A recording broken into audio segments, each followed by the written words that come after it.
question from a conversation that was from last year about violence.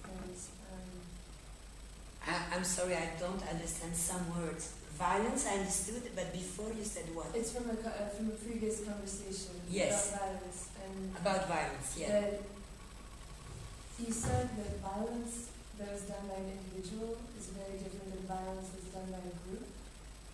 And it's stuck with me for a long time, and I don't really entirely understand it, but it's something I've read from Chocolat, and he describes relation as being sort of inherently violent, that all relation has this degree of violence to it, maybe because of the intrusion of it, but I don't...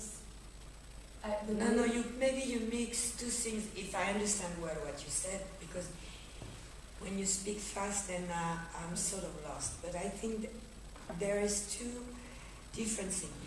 The Jean-Luc Nancy quote, if I quote Jean-Luc Nancy, he says that intrusion, the word intrusion, and the fact that suddenly I enter the class, no one knows me, and you don't know who I am, and I sit here, I'm intruding your class. Intrusion is an intrusion only if it is surprising and sort of violent. There is no intrusion, and a soft intrusion is no more an intrusion. You see what I mean? But this is a quote by Jean-Luc. Huh? He said that the intruder is always intruding.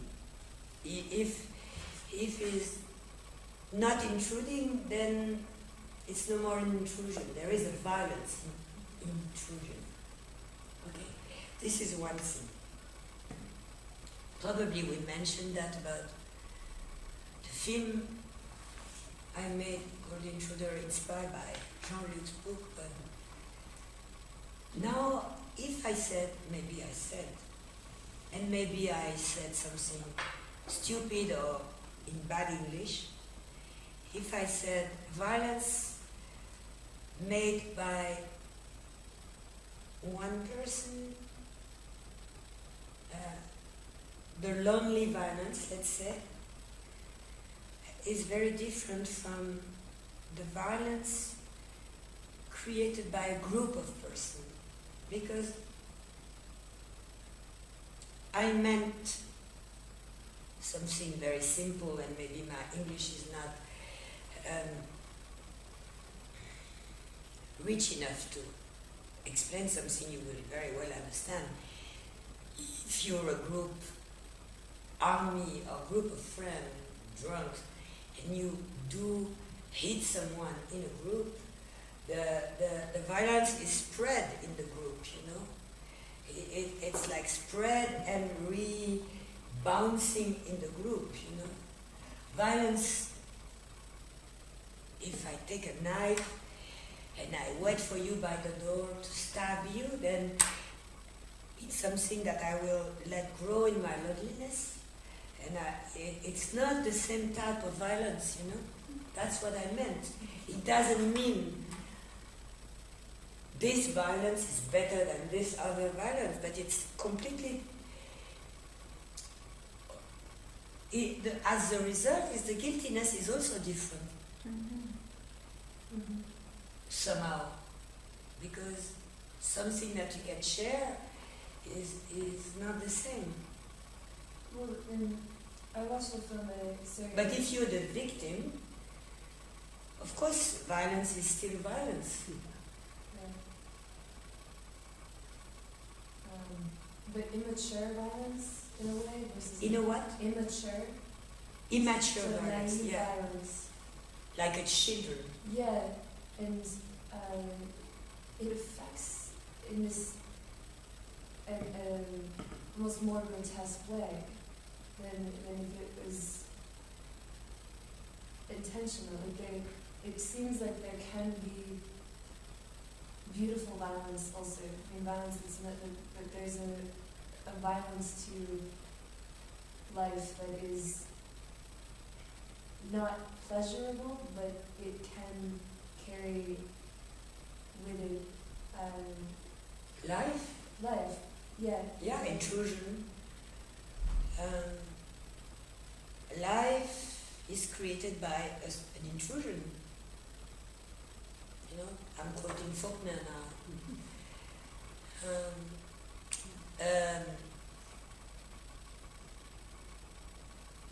But mature is a word that could describe a baby or a child, but it could be also immature mind of a grown-up person. I think, to me, that there is a violence in life, in the animals and humans are born and grew up with violence, you know. It's part of life.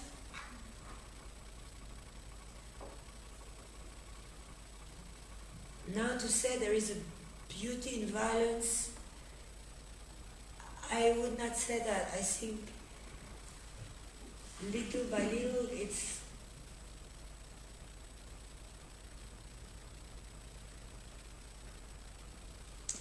people who are enjoying their own violence, myself, I don't think it's beautiful. I think it's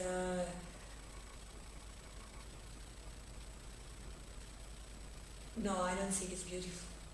Even though I've made violent film, I think even in my very twisted mind, I try never to film people enjoying violence, even making love or something. I think there is something not respectful in making image of enjoying violence. Me, I'm not so ready for that. I don't mean I'm right, but I would never enjoy every violence scene I've filmed. It's always something I do reconsider a lot of time before shooting. And I never enjoyed it. But I guess that's what's so, I don't know if impressive is the right word, but that's what's so, that comes across so clear. Because it doesn't seem gratuitous, and you don't feel it as in some other cases where you see people clearly enjoying acts of violence and destruction and almost in like a drug kind of way, and that it's. But it exists, huh? Oh, completely, it does. No, so I can admit someone decide to make a film about a character enjoying, destroying and killing. I cannot, for me, I'm not speaking about moral. I think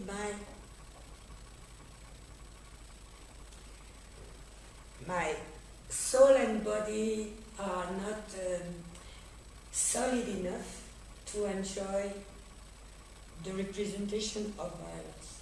When there is a violence scene, like in Trouble Every Day, I prepare myself, you know. It's not an easy thing. But I could understand, like a film like Fight Club, for instance. I can understand.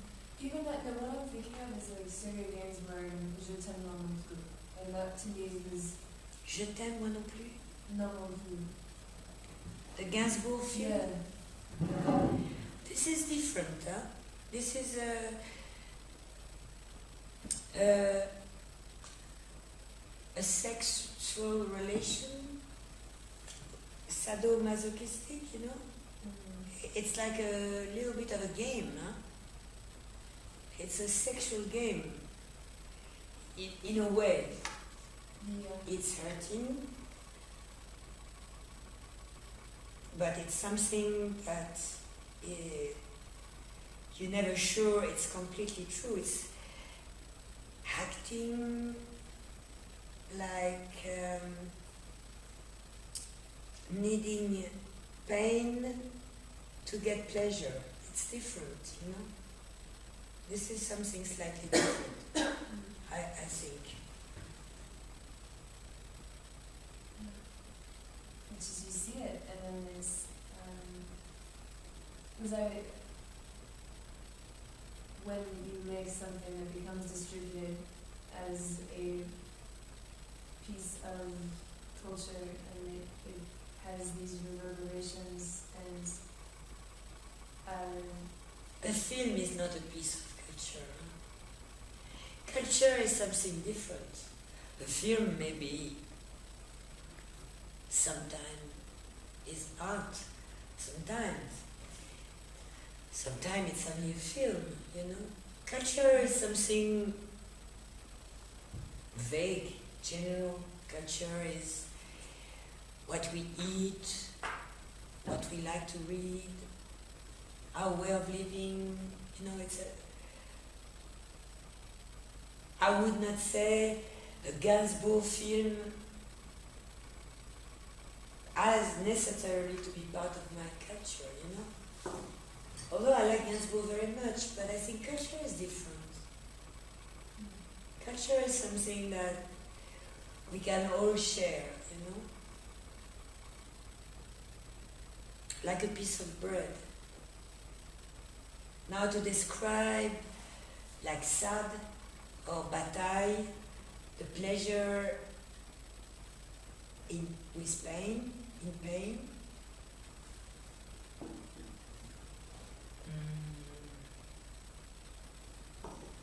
It's another level of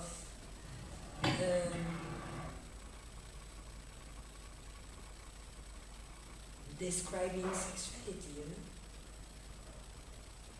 Doesn't have to be totally real. It's like a phantasm. You say phantasm in English? But it doesn't mean it's real, it's a phantasm. I'm not defending anything, yeah? But I just think you have to separate elements because they do not belong exactly to the same piece. Mm-hmm. They are separate elements. Yeah. I suppose in some way your expectations will set you up for that also, what you bring into the situation when you're, and that way when you see something, when you push play, you don't know what's going to happen, and so then the reaction afterwards is at least half of what you expected, and then half of what you have to say the same thing slowly so I understand. I'm sorry. Someone. Non, mais dis-le en anglais, mais doucement, okay. pour que je comprenne. So, what I expect. Oui. When I go to see a film, oui. or even to meet somebody, and then the way I feel when I walk away, mm-hmm. I would think that it's because of what they said or what they did or what happened, but it really is at least half of what I came expecting. And so if I came to see the Gainsbourg film expecting a love story, and what I found was this sexual violence, and I felt violated in a way, mm-hmm. It was because I was expecting something different also, not just because what was presented. I tell you, it's my opinion. I am absolutely no sure that my opinion will convince anyone, but my opinion is a film, in my experience, you can always go and leave. Even I remember when I saw Pasolini's Salo, the Republic of Salo, I think, I feel I cannot be violated by a film. I can be violated by someone, I can be violated by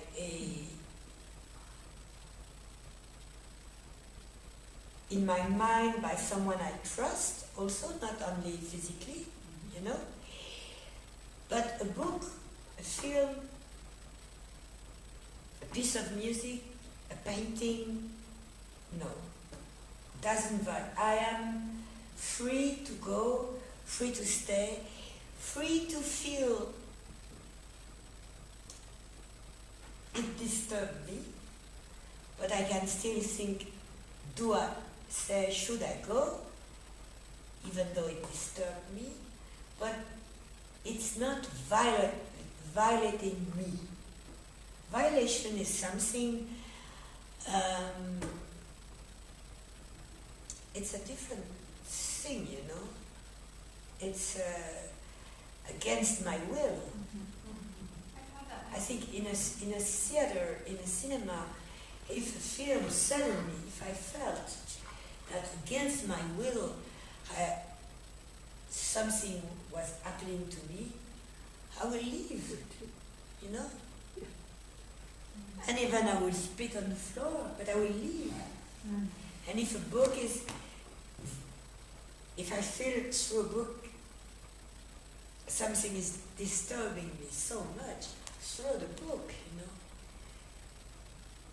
To be violated is something else, I think. And I think too, the information that you know about something also impacts it, because to read that Gainsbourg had this relationship with you have to speak slowly, because sometimes you speak English like a it's difficult for me to understand. Okay. To what you know about the personal life of somebody that creates something can impact negatively, yes, what you experience, because then you can see what's coming from their personal life into the creation, and that is perhaps more violent, because that's what feels violating or violent, because it's unintentional.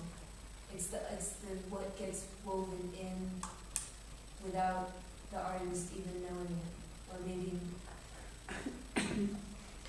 I think you know what do we know of someone? Let's say all the books that were written about Ingmar Bergman,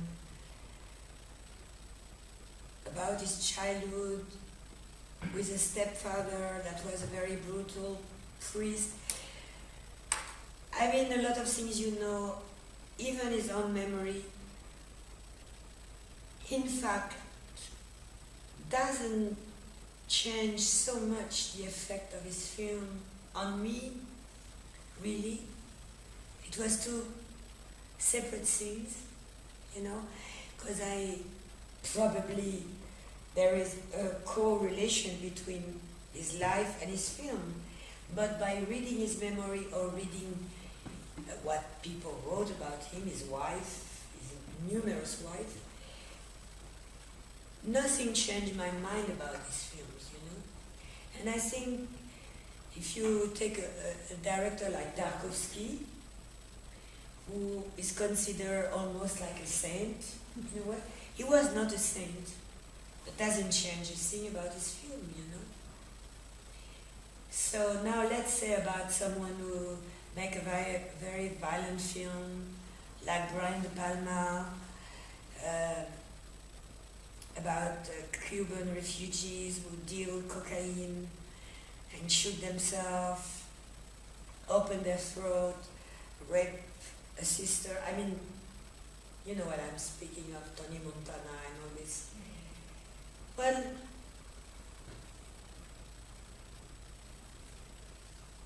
I like the film or I dislike the film, but for me, I don't want to know more about Brian De Palma, and if I knew more about him, I could. I don't think it would change my mind. Because someone could be a real asshole in life and make a beautiful film, you know? Mm-hmm. This is possible.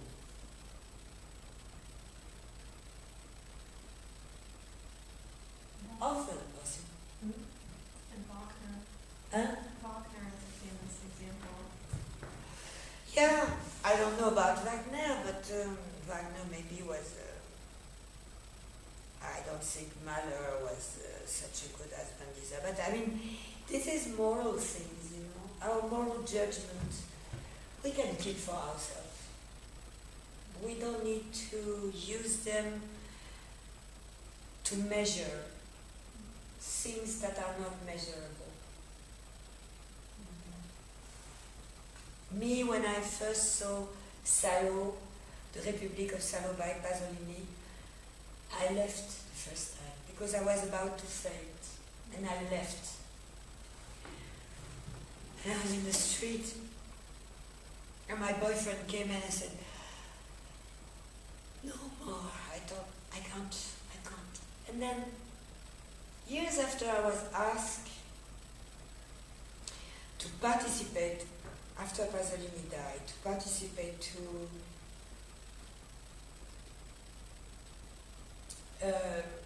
a week of, they made a new print of Salo, and there was a big opening week, and few directors were asked to speak about it. And so I was asked. And therefore I thought, okay, second chance, I'm going to watch the film. On screen, and not on tape, because I'm typical. And I went till the end. The same moment I wanted to leave, but I went till the end. And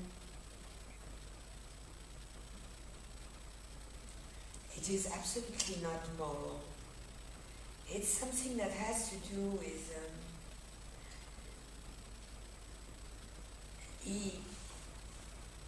right or wrong, he wanted to describe exactly the beginning of your question, why for some people there is a pleasure in making other people suffering.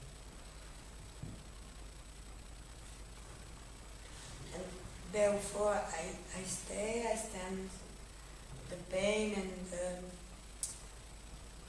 feeling of horror, and I like the film, really. I understand that film.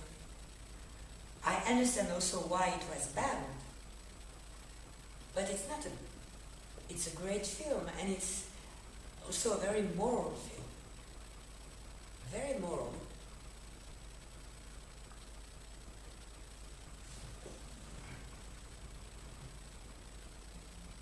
Now the fact that I couldn't stand it, who cares?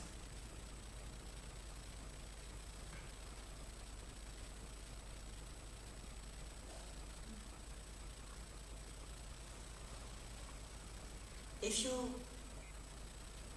have questions you want to ask, and if you're not too bored, and if you want to go on and to ask me more questions. I'd like to hear about your installation work that you're making, and how that differs from making a film for you, and why you put your work into an installation form. Installation. There was Robert Fenns told me that you were working on installation, so I looked up Claire Denis installation. There was a piece. There were documentary interviews, and it was within an environment that looked like cloth. I was part of an exhibition long time ago.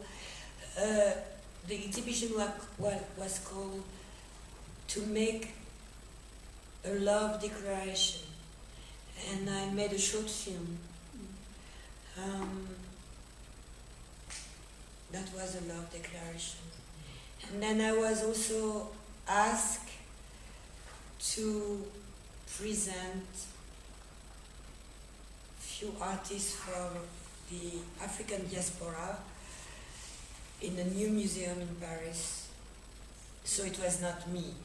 I pick up few artists from African diaspora and ask them to do something, but I myself did nothing, just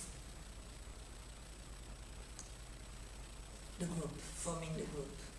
And it was not a very funny experience because it was terribly frustrating because I had picked up 14 artists and then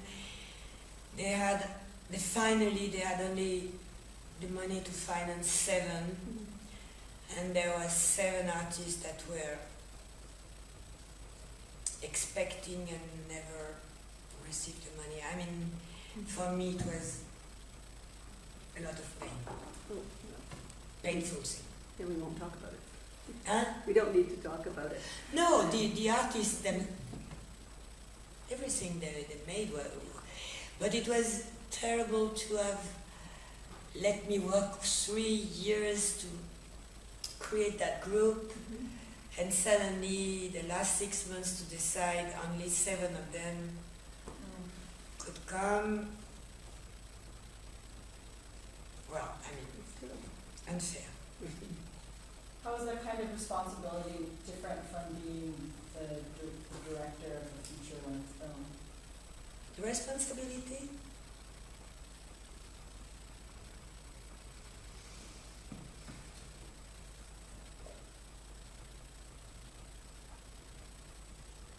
It's very, to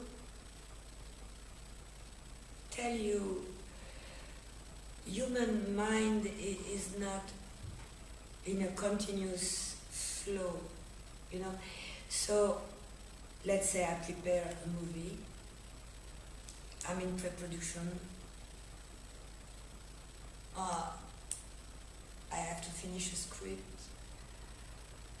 I am maybe aware of my responsibility one day, 1 minute, and sometimes 10 minutes, but there is not a continuous responsibility. It's good, you know. No, it's completely impossible to be responsible 24 hours a day of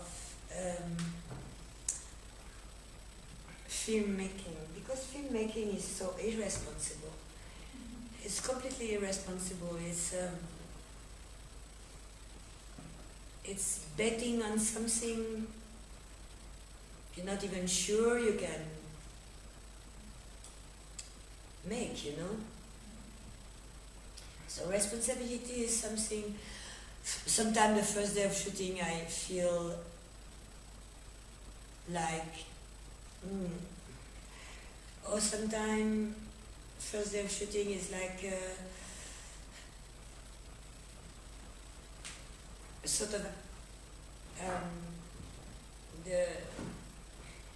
as you say, adrenaline in my blood is so strong that I feel the responsibilities of you know, it's I think it's a very physical thing, responsibility. It's like doing sport. Exactly the same. You feel the responsibility when you're exhausted or when you can't, because you don't know how to do it. At that moment, you feel really responsible. But the process is a little bit irresponsible, I think. It's good. How is it irresponsible?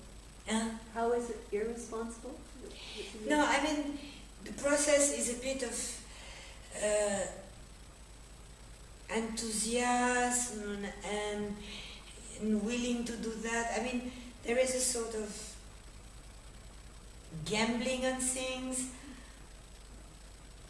For me, it doesn't sound very responsible. The responsible is at the end, when it's almost finished. the moment where the responsibility come face, you have to respond for your film at that moment. While doing it, it's different. It's like while running. You don't know how to run. You knew maybe when you were 1 year old. But you know when you're tired. You know when you cannot breathe anymore. When you have to make an effort on yourself. Then it's when you realize. I think. So there's like an ease of creativity that comes when you take pressure off of yourself administratively. Yeah. But the word ease is, I would not use that word, although I understood the way you use it, because the complete process is sort of painful. There is never an easy thing. I might foresee a line, I might foresee a direction, I might foresee a feeling, and by the time the first page of the script is finished,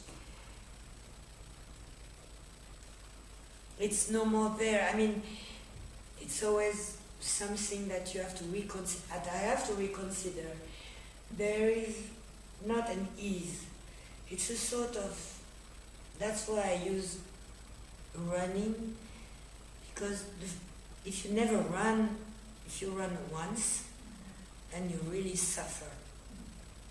But if you run every morning, I don't run every morning, you do it, it's not easy, but you do it. And me, I know that the process of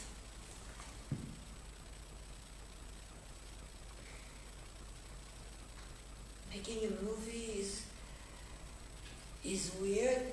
It's sometimes it's exciting, sometimes it's terrifying, sometimes it's painful, sometimes it's very, very exciting and then painful again, but easy? No. Is? No. I don't think.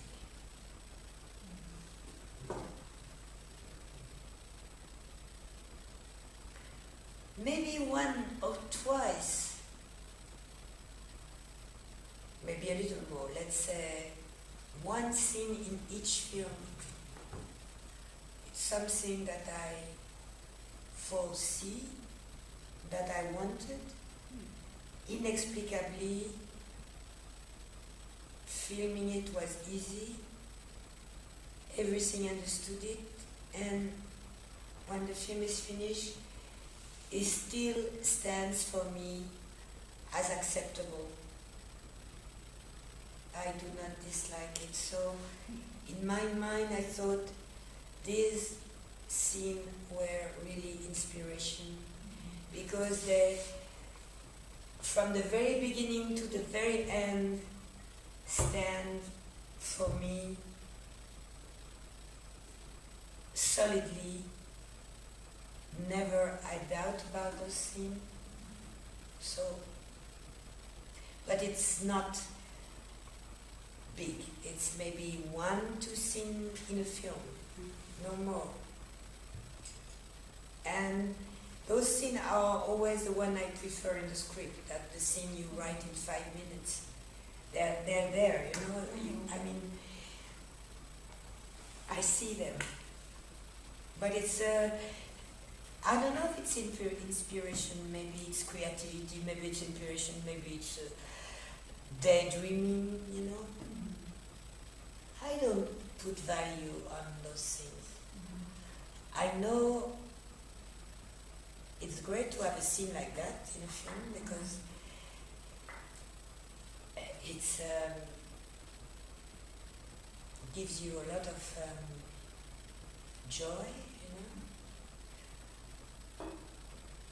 But I don't know what is creativity. I don't know if there is a painter that scream of joy. I don't know. Even Picasso, who was such a healthy and joyous guy and sexy guy, was screaming and coming in front of his painting, you know. I don't know. Maybe he was in pain. Maybe he was sweating.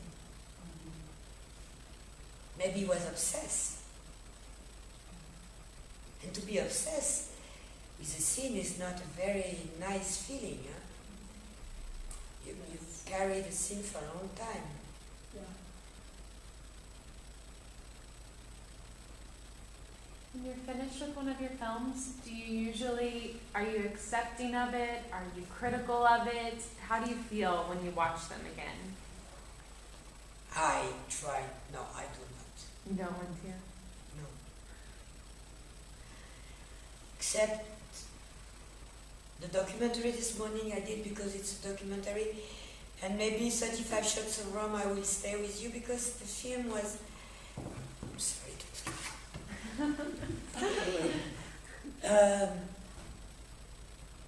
I made it as an homage to Ozu, the Japanese director. And I made it also because it's a story of my grandfather and my mother also. So I don't know why. Because of that, I feel not too much responsible. Mm-hmm. So even if it's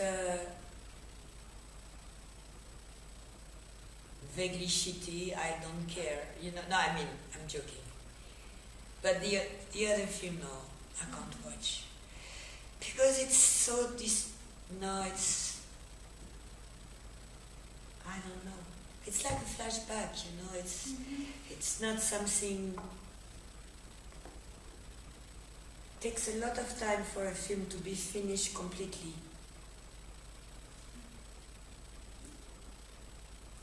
And it's not interesting. You said it's a story of your grandparents? No, the 35 Shots of Rum is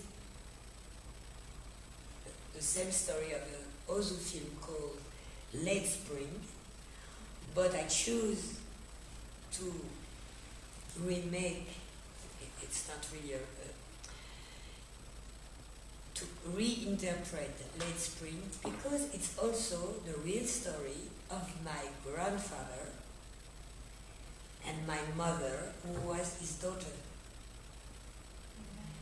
My father was a widower, and he raised my mother on his own, which is the story of Late Spring by Ozu.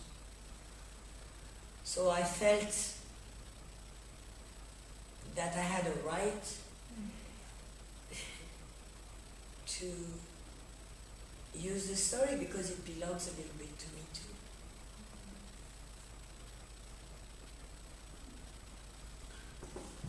Do you like acting? No, not really. I never consider. Honestly, it never crossed my mind that I never wanted to be an actor, and when I started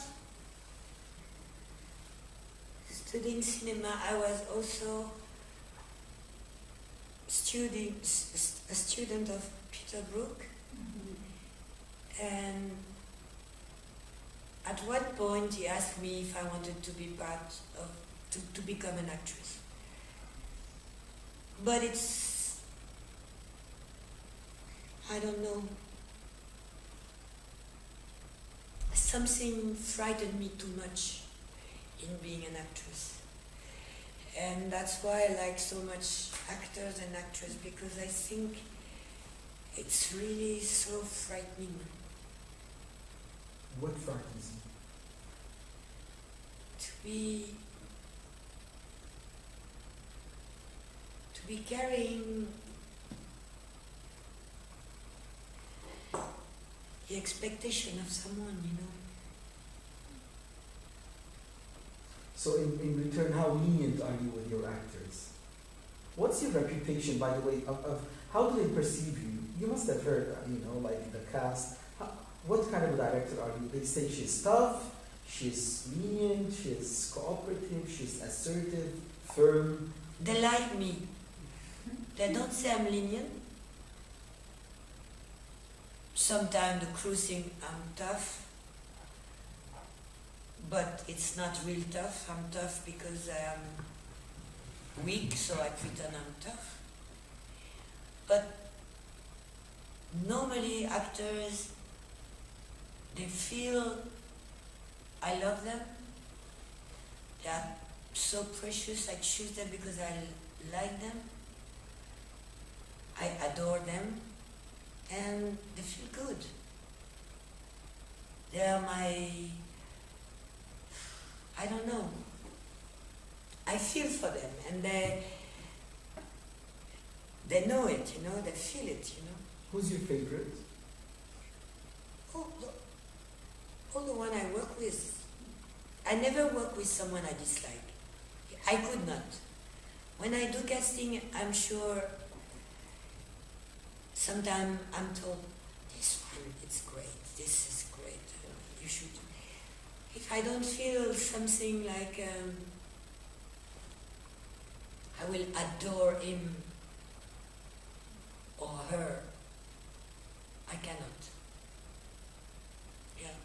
Is there anyone you would like to work with or to work together? Actor. Again, I want to work again with Isabelle Huppert. I have a project to work again with Vincent Gallo.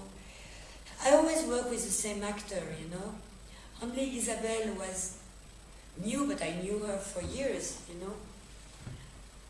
I am not curious of. I have enough by now, There was an actor I really loved when I was in Venice jury, and he's dead by now. But I felt for him like many people. I felt for him. I want to take him in my arm, and I want to write a film for him. Is Heath Ledger. Oh, yes. I thought this guy, I could write for him easily. But it's very rare when I feel like that, If you had to screen one of your movies, only one, like if you're invited to a university like EGS and they ask you to screen only one of your movies to a group of students, which one would you choose? I always answered, you choose yourself. Because me, no, I don't know. I always said to Wolfgang, choose. And if it were from the filmography of another director, which directors, what piece of work would you like to screen? One of your favorites. Oh, this is different. This is easy. I mean easy. No, it's not easy, but if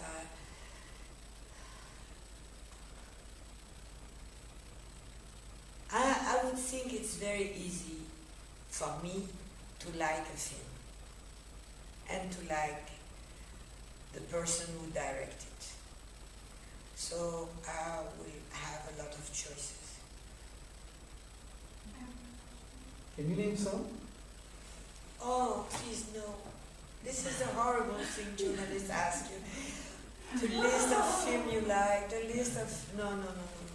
Why? Not my first day here, please. Nishan's in interview mode, I think. No, it's terrible. It's terrible. Can I ask a question? Yeah, sure. For our essay, to get into EGS, we were asked some kind of affected my development, because just the questions themselves I felt like were very kind of loaded. And one of the questions was about what is your ideal form of media, and if so, explain why. And I always thought that was a really loaded question because of the word ideal. It meant that somehow we're supposed to have an ideal, or have developed ideals, which obviously not being a full-fledged filmmaker yet, how do you arrive at having, completed ideals? So I was wondering, when you started off, what was your process in developing ideals? Do you intuit them? Did you ever think about them? Did they come to you? Did your years of... It's true, it's a loaded question, and my answer will be loaded by piece, honest, piece by piece. I think when I was a child, I grew up in Africa in small place with no cinema, so I heard my parents speaking about films, but I experienced watching a film later. And I thought it was the greatest thing. There was nothing better for me as a child, as a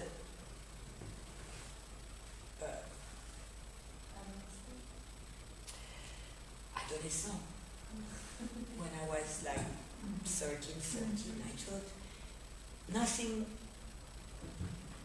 was better than going to, not filmmaking, but going to a theater and see a film. I thought this was the most thrilling. It was like a hole, like a dark hole in my life. There was nothing, nothing exists in a theater. What you have done, what you have not done. Are you pretty enough for this boy, or is your father going to do this? All this bullshit is gone. Suddenly you are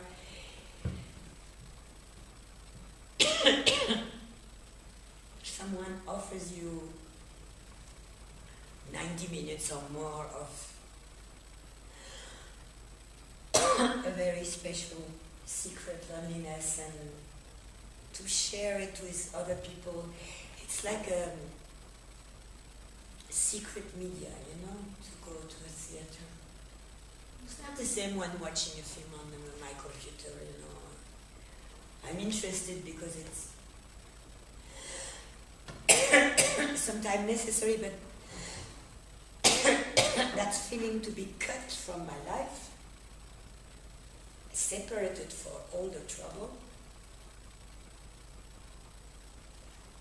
Take a little bubble. But on the same time, the media that for me was the most loaded, that something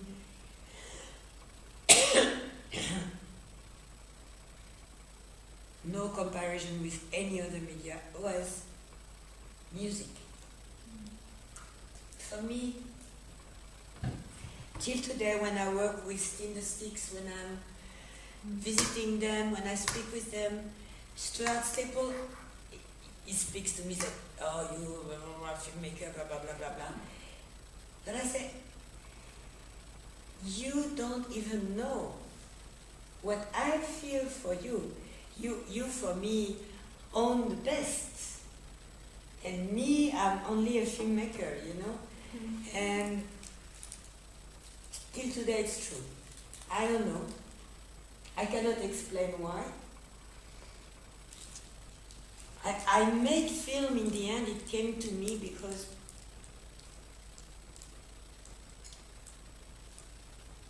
maybe it was a sort of impulse of being audacious one in my life. I said, I'm going to make films,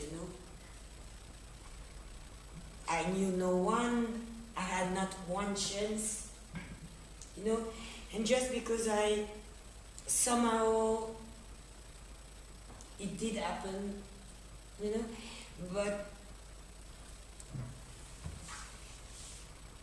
because it seems so audacious to say that, because it was not something I had to learn alone. It was a group work, so it means me being very shy. I had to express myself in front of other people, you know, it was the worst, but I choose that, you know. But going to see a film, it's still for me the most fabulous experience. But if I choose me as my own hero, I would be a musician. What about your ideals within cinema, or cinematic ideals? Did you ever, do you have any, or did they come to you intuitively? Like in the book about your work, it states, for example, the balance between light and sound and actors, and that everything is supposed to be, or that you have a preference for things being equally as important, all the ingredients. Is that something that is true? Did it happen on its own? Yeah, it's true without consciousness, maybe sometime, because I'm sorry, there is something dull when this balance is not reached. And if it's dull, I know it's going to be dull till the end. It's going to be dull in the editing room. It's going to be dull even with music on. It's going to be dull even if we add color in the timing of the film. It's going to be dull in the editing. So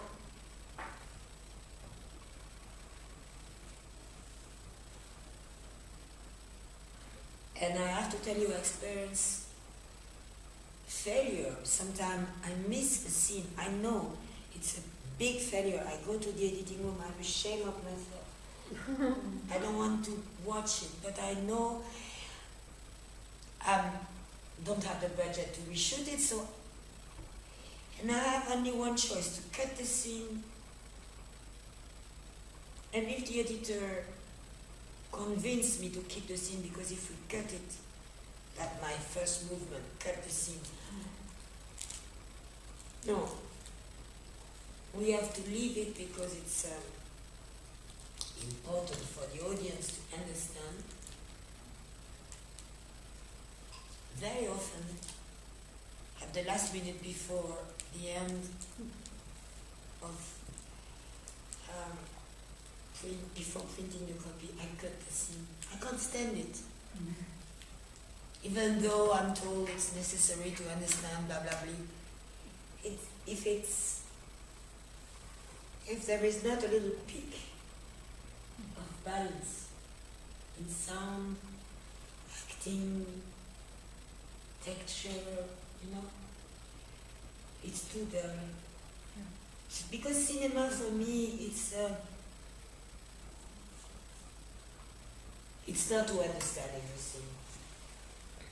It's the inner feeling of this, when two things are edited. Editing is making a film.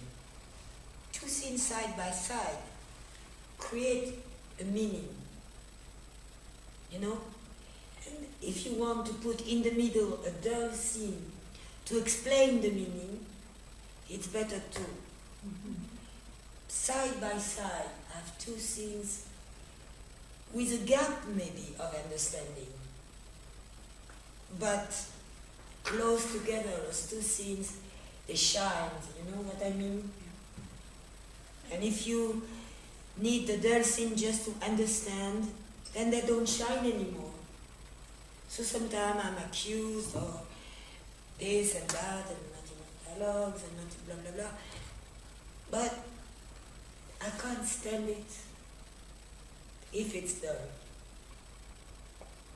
to my eyes, to my understanding. I'm sure some people think my films are dull altogether, but I really, this feeling in the editing room when you put two things side by side and you feel this little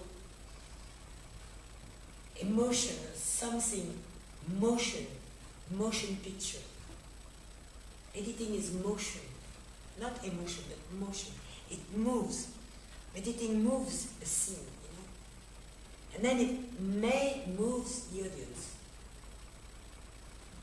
But if it's stopped by an explanation, it moves nothing. You just understand. So what? Who needs to understand what is life? We know already.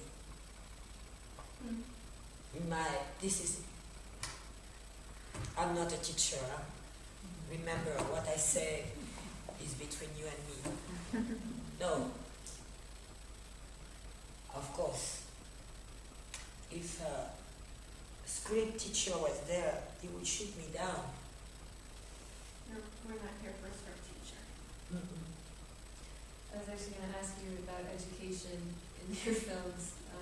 If you felt like you were educating your audience over the years, over the films, to see what, like, to see better or maybe faster, to see the space, and because if you watch something multiple times, you get it quicker. Obviously, you see the connection easier than the first time. But if you I don't know if this happened to the audience because of me, but me, when I was watching film, when I was a young girl and then a young woman, I learned a lot from film. Because film is speaks directly to your emotional system, you know what I mean? So you learn, for instance, me, I had seen kisses on film before I did kiss. And I knew everything about kiss, in a way, you know? Of course, except the effect on my lips and my mouth, you know, but I was like prepared, you know, to that sort of emotion. And to see somebody die in film gives me a sort of emotion, preparing me for my life, you know, that none of my teacher of parents would tell me about the death of my grandfather or whatever. No. Somehow I was watching a film, like an other film, because they are very much family film. And somehow you realize what it is to lose your father or your mother. Somehow, instead of explaining to you what it means, it goes direct to your own experience. It creates a souvenir as if it was your own experience. As if you had experienced already a kiss or a death of a beloved person. You know? That's the effect of cinema on me. So I don't know if my films can give that to audience, but I know for me it was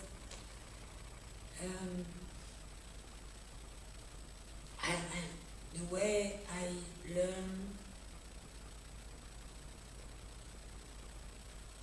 not to grow up, but to be a certain type of person, thanks to cinema. Very chaotic, very crazy.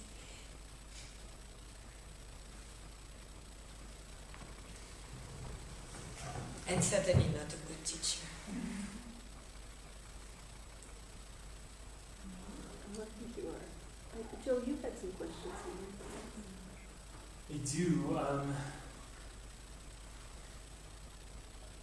I'm not exactly sure how to ask this question, so maybe take me a moment. But when I watch your films, I feel this incredible sense of longing. It's completely overpowering almost. And for me, I feel like this sense of longing is related to place, and that place, maybe you could call it home, whether it's a house or an apartment building or a country or even a body. And there's this sense that this longing is related to being in this home, but also this longing to also leave it. But this longing is never satisfied. So it's this incessant longing that sort of, it's something that I think is universal, that we all feel. But when I watch your films, I become conscious of this, and I feel like even when the film is over, it's something I take out into the world, and it exists even after the movie is over. So I'm just curious if this is something that you think about, if it's something that you're conscious of, or what does that even mean to you? What is longing versus, say, nostalgia, which I don't think your films ever become nostalgic. It's about longing. Neither melancholia, neither nostalgia. Longing there is a sort of secret hope in longing. And for me, that's my way of being alive, is longing. And I think that the only thing I can try to express, because nostalgia or melancholia I know, and I turn my back. I don't want that to affect me. When I think nostalgia is like almost reaching my shoulder to catch me, I run away. I don't want to be dependent on the souvenir of the past, as if it was better than now. For me, longing is being alive. And that's the only thing that counts, in fact. Even if it contains, let's say, and I give a measure, it's ridiculous, 80% of frustration, the 20% of hope is the best.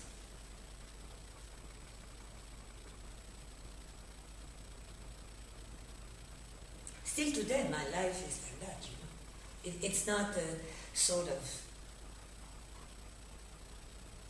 trick I have. No. I don't even think of it when I start writing a script. I have this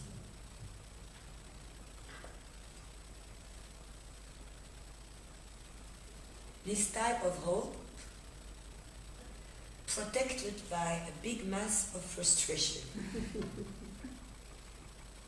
And it's called longing, I agree.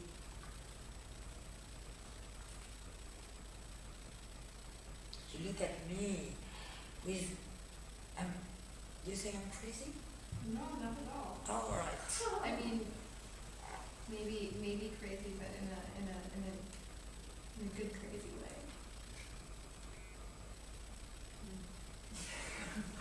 I don't know. It's good you pronounce that word longing, because it's great word. It contains the feeling. Some words are great because they are never corroded. They are never. They are still creating something.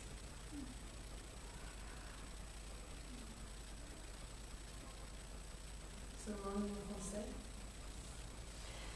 Il n'y a pas de mot comme longing en français. Non. On n'a pas un mot comme ça. Il y a beaucoup de mots qui sont presque ça, mais pas ça. You bring out that feeling in I Can't Sleep when they're up on the rooftop and the wife comes back and he's caressing her neck, which is one of the most sensual scenes that I've seen. I love the tenderness and the understatedness of that emotion. Can you talk about how you decided to create that scene, what the actors brought to it, what you brought to it within that moment on the rooftop? On the roof? Yeah. The child is sleeping finally. The parents are awake. This is really filmmaking things. This was written on the script because the summer we finished the script. I mean, we were writing during the summer with Jean-Paul, and it was a very hot summer. And we were working every day, so we were not going outside Paris. And the city was so hot, you know. And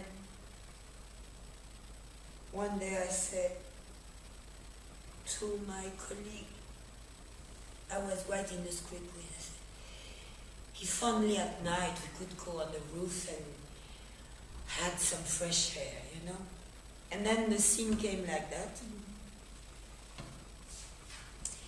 And we made the schedule, so we start shooting in July to make sure we had July and August to have the best months in Paris when we are sure it's hot. It was hot until the end of June. And then suddenly, July started. We were filming like July 2nd or July 3rd.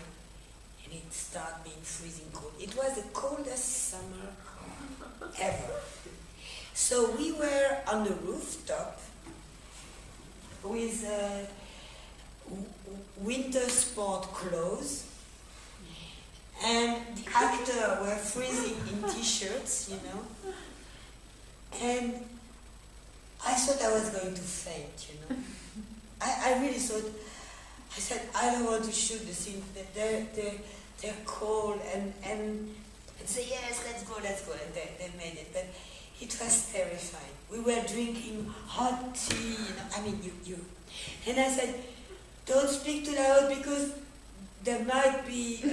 See the breath. horrible. Well, they pulled it off. That's why the little boy was sleeping. We put like 5 cover on him, you know. He was really bundled up. So I was sure he was not cold. That's it. And I was actually completely sick. I was not sick from the cold. I was sick because I saw the only thing I could offer the actor for that scene was a hot night in Paris, you know. But the motivation in the film was because of the noise of the people next door. And the Yeah. So. Yeah, but also because it was a hot Yes, summer, you yeah. know. Yeah, it's true. The in 35 shots of rum with the sea at the beach, with the sunset and the children, was that just something, was that scripted or was that it just seems Yeah. so with the lighting and everything? I was there a long time ago, and in November, it's when in many places in Europe it's the celebration of the dead people, And in France, we have certain ceremonies. And I was in Germany, near Hamburg, in the north of Germany. And I was driving at dusk. And suddenly I saw those little children, like little, I don't know, little gnomes with their lampions, you know, singing along the road. I stopped the car. I thought I was having a Hallucination. yeah. So when we wrote the script, I wrote that they saw those little, and when we were location scouting in Germany, I said to the German co-production, I said, I know that it probably does not exist anymore, but you know what I mean when you see those little children, because you remember, I said, why do you mean it does not exist? Yes, of course it exists. And we were shooting in November, so the real children from the school next door, they came with their own lampion, singing a little song, Lanterna, Lanterna, Monastern, Sonne, Monastern. And I was moved to tears. I thought they kept it. They kept this tradition. So beautiful.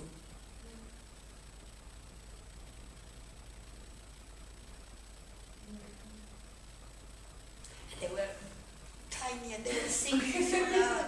Lanterna, Lanterna. It was so great.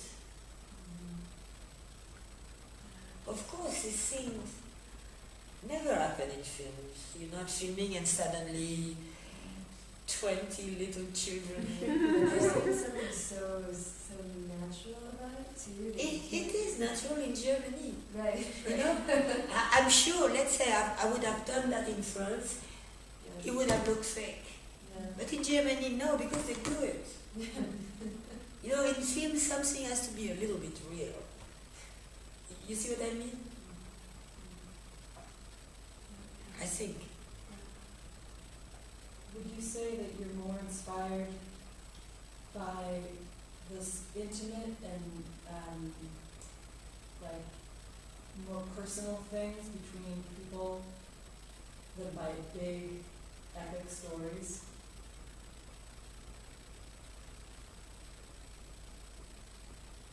Probably yes. On the other hand, nobody offers me a huge budget,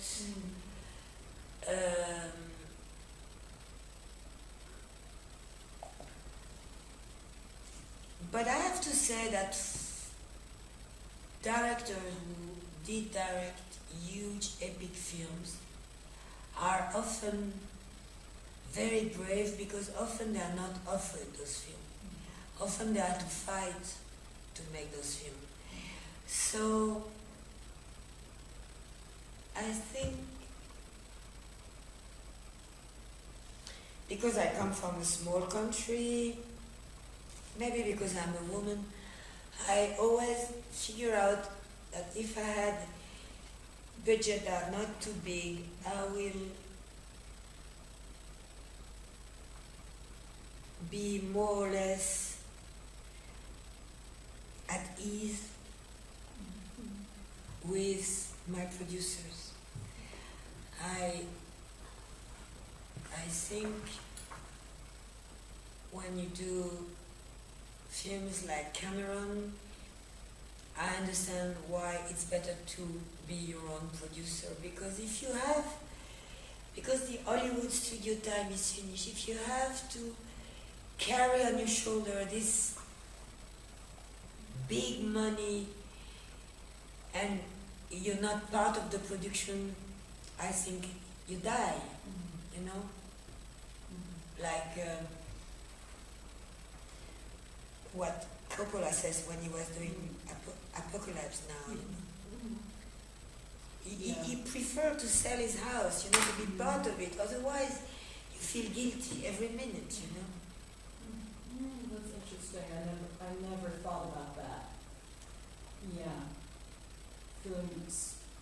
be guilty towards the studio. Or the producer, or you have to feel guilty to the film if it's bad, but if you have to feel guilty always to the people who finance the film, then somehow you forget the film. Yeah. Choosing, making choices. I think. Yeah. But I would like to do a film like Michael Mann, no? Yeah. Yeah, no, I have nothing against him, but I'm living in a country where this economy does not exist. Right. But then also, the movies you make, they don't seem mythological. They seem sometimes they are very exotic because they travel into cultures. Mm-hmm. They travel deep into culture, but not necessarily, these myths, these mythological people. Like Volker Schlondorf was here, and he showed Homo Faber. Yeah, I know. Yeah, so it's so Greek, and a lot of movie makers use that model, and that's not really a model that you seem to use. But maybe that's just how it's been. Volker Schlondorf is part of this group of German directors in the 70s that recreated the German cinema that had lost its studios and everything. And if you mention each of them, Schlondorf, Fassbinder, Wenders, Herzog, and the fifth one is the one, Swiss, is not German, it's Swiss. It will come back to mind. Each of them had a completely different way of facing their condition of German director. Wenders by being away from Germany, Fassbinder by being inside Germany, together with his mother and the heaviness of being German. Herzog became a sort of adventurer of like an explorer of the hardest condition, how to make film in the middle of Amazonia, carrying a boat on your shoulder, things like that, Fitzgerald. Yeah. And I think Schlondorf was maybe the one who tried to recreate a cinema that was German in the sense that it will reconnect the industry of cinema, German industry of cinema, and therefore he had to go. That style. Yeah, I think so. Yeah. And they were men, because if you look at Elma Sander, at the same time, she was doing very different movie. Because women are not welcome in a world like that, Not welcome in the sense I am welcome. I do not suffer as a filmmaker, female filmmaker. No, I do not suffer at all. But I always realize it's easier to be a female filmmaker on a sort of clandestine territory. It's better, in my opinion. Clandestine, I said,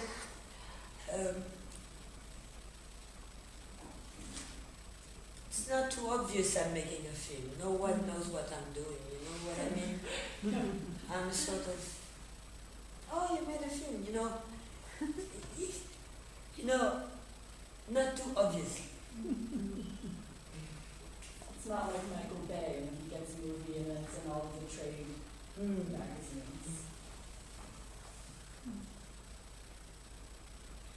And it protects me, and I'm protected as a director. I thought always, as I was protected as a spectator when I was young going to film, and I felt completely protected from everything.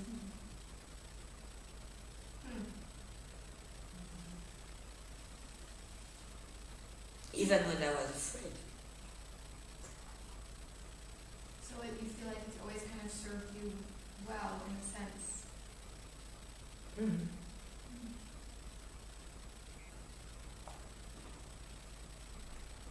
Because it was a kind of fear you could deliciously appreciate, even though it's fear, But knowing you're in a cinema, it's great. Yeah. When I was a child, and I thought I was waiting alone on the station, my mother was running to catch a cab, and I thought she had abandoned me. And my sister, that was really fear, That's something you were not protected from that. In a film theater, it's maybe terrifying, but you can always do that. And